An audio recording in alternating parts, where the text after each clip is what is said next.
个地方是叫做美丽湾塘，看来今天呢是这里的赶集啊，好多人穿着民族服装，路边呢都停了好多三轮车，好多落石啊，哇，像是刚刚滑落下来不久的，这个路面都还没有来得及清理呢。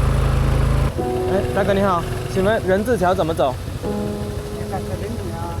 这里上去对吧？啊，拿车子去的。哦，停那里对吧？哦，好，谢谢啊。大家好，我是俊谷，我现在是来到云南平边县。今天我要探访的一个地方啊，就是位于滇越铁路上的一道独特的景观——人字桥。刚刚啊，我已经把摩托车放在那位大姐家了。上去人字桥的路啊有2条，我们从这条路上去，另外一条路下来。这条路的景观呢也比较好，就在人字桥的下面了。旁边这条河流呢是叫做南溪河，中越边境的其中一段呢也是以南溪河为边界。就在南溪河的旁边呢，还有一个树包石的景观，一棵大榕树啊是长在一个石头的上面哦。你看树根呢是把整个大石头啊给包裹住了。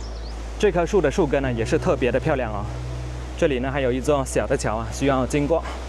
随着游客啊越来越多，这个景区呢也开始打造起来了。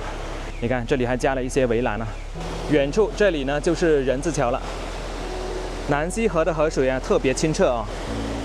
今天又要爬山了，不过看起来啊不算特别高，大概就是100米左右吧。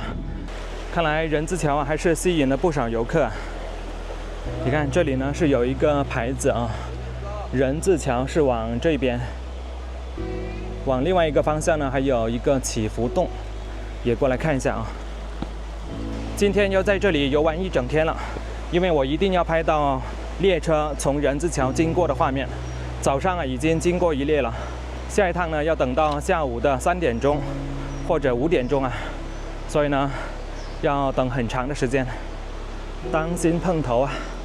不过这个景区啊总体上来说呢还是比较清幽啊，目前也不需要门票。现在是来到人字桥的下方了，你看桥的2边啊就是镶嵌在这个悬崖峭壁当中啊。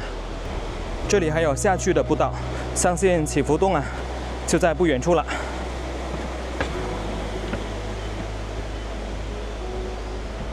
这下面还有一个小的潭，这里的景观呢确实是不错。好，继续往前走。哇，一道天然的石门。这崖壁上全部都是石笋啊，都是滴水滴了上万年甚至上亿年啊，才形成今天这样的景观。这条木头栈道啊修好了，但是平时没有怎么维护，你看很多地方啊都烂掉了，而且刚刚啊路上呢还有很多个坑洞，相信这边这个山洞呢就是起伏洞了。反正今天要在这里待上一整天呢，所以呢就多逛逛啊。这河流中的石头啊也很漂亮，你看千姿百态啊。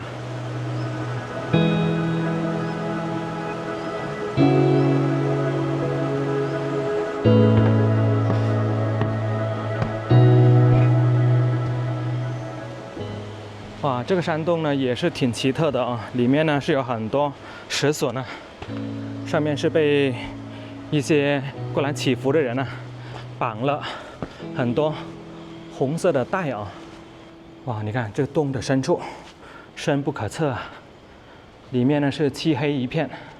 现在距离下午4点钟啊还有5个小时呢，现在是中午的11点多，所以呢我想先下来啊回到那位大姐家那里，因为我自己啊带了午餐过来啊，先吃个午餐，等一下呢再上去。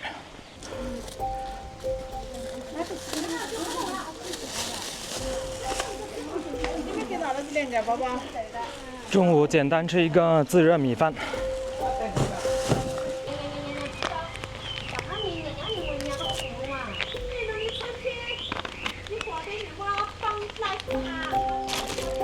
这本地人说话我一句都听不懂。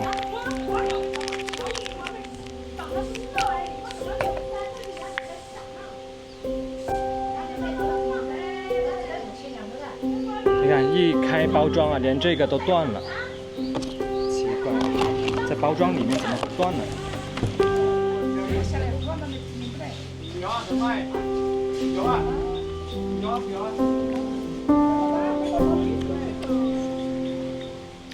吃完了，再次出发。滇越铁路是中国最早修筑的铁路之一，全长854公里，分为南北两大段，南段在越南境内，北段在中国境内，是在1901年动工，1910年竣工。那么这座人字桥的动工时间呢是1907年，1908年竣工，用时1年时间。它的长度是76米，宽度4.2米，与谷底的垂直落差100米。由于它的外形很像是一个人撑着马步一样，所以呢被称之为人字桥。想不到在这个山坡上他们是种了很多姜你看这里一片，到这下面全都是。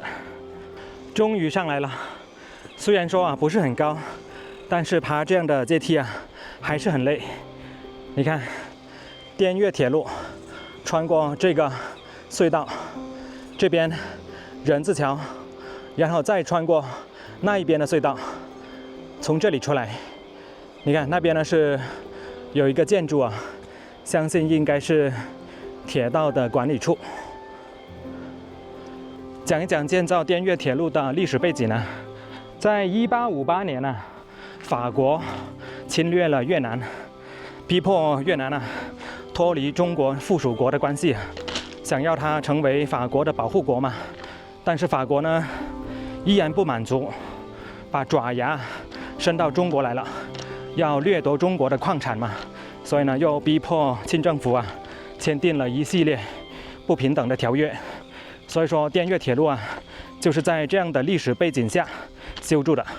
大家看一下这条铁路是不是比我们平时看到的铁路这个轨道要窄一些呢？有多窄呢？1米宽，所以就被称为米轨铁路。这也是我们中国现在唯一一条窄轨铁路。穿过这边的隧道就可以到人字桥的桥面上来走一走。哇，这里面好暗我要打开手机来照明了。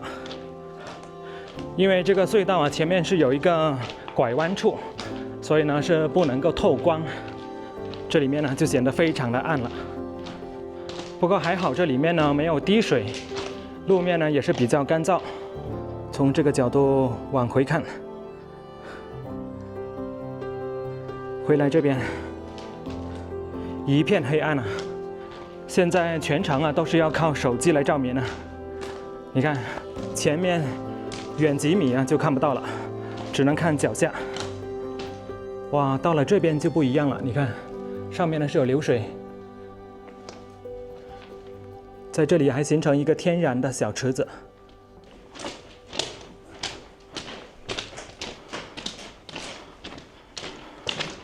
终于看到出口了。在平边像这样的铁路隧道总共是有50来个，铁路桥梁也有30来座，但是最壮观的、最美观的就是这座人字桥了。在这边还有一个观景平台，在这边来看的话呢，可以看得更加的全面哇，你看，特别壮观人字桥的原名是叫做伍家寨铁路桥，因为这个地方就是伍家寨。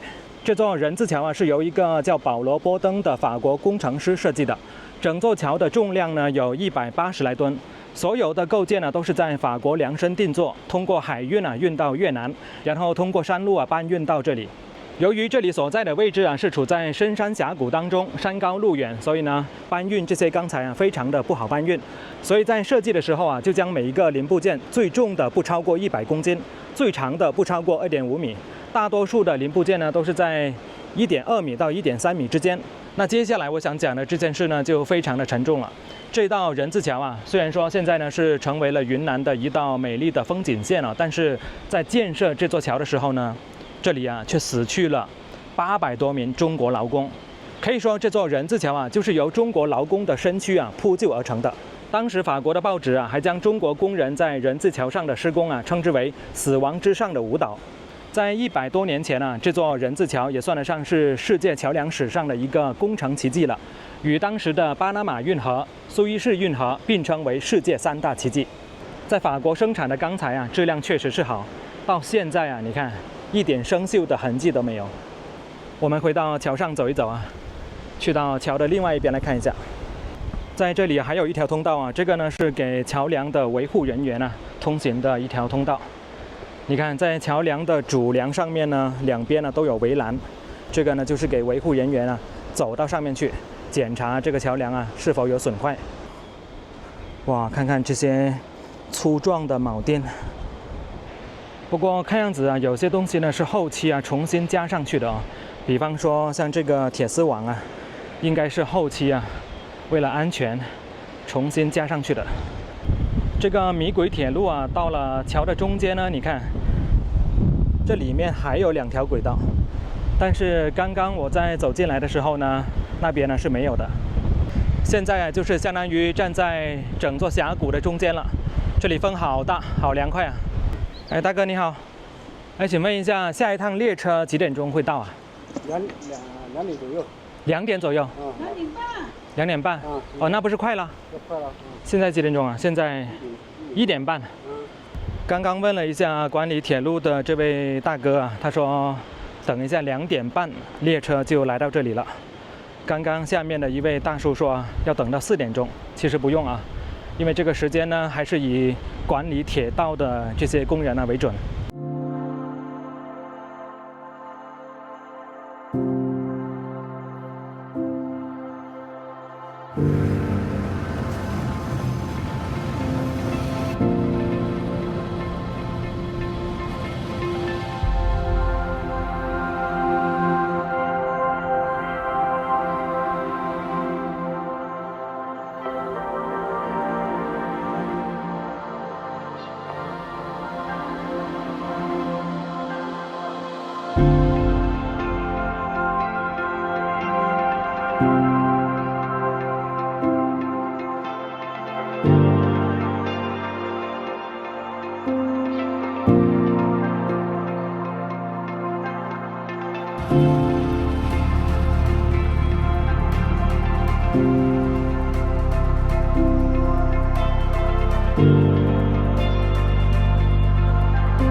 刚刚等了1个来小时终于拍到这个画面了。现在准备下山，我下山了谢谢那走啊。哎，好，拜拜。站在高处看看来时的路。今天早上呢，就是来到这个村子下面那座紫色屋顶的房子就是我停放摩托车的地方。然后呢，是经过下面这一条小的路，来到山的那一边。那一边呢，就是隧道的入口。这边出来，这里人字桥。现在呢是走另外一边的隧道出去，然后沿着这边铁路延伸出去的地方回到这个村子。这一段隧道看样子也是很长也是要打开手机来照明现在我只能看到眼前2-3米的距离，前面呢是一片漆黑。终于到出口了，这条隧道没有刚刚那一条那么长在这个隧道口风很大。这边出来之后是有好几栋房子，这也许是管理铁道的工作人员休息的地方这里还有一个小平台3-3-2-2，在这里小酌一杯也不错那在这边呢，还可以回望一下人字桥，不过刚好是给前面这棵大树给挡住了。下面这座村子呢，就是叫做伍家寨村。看样子下面的房子基本上都是全新的了，可能是从周边这山上一起迁徙下来的。这座房子上面呢是有一排字：“人在桥在，与桥共生。”这是昆河县的嘉巡点，人字桥保安分队。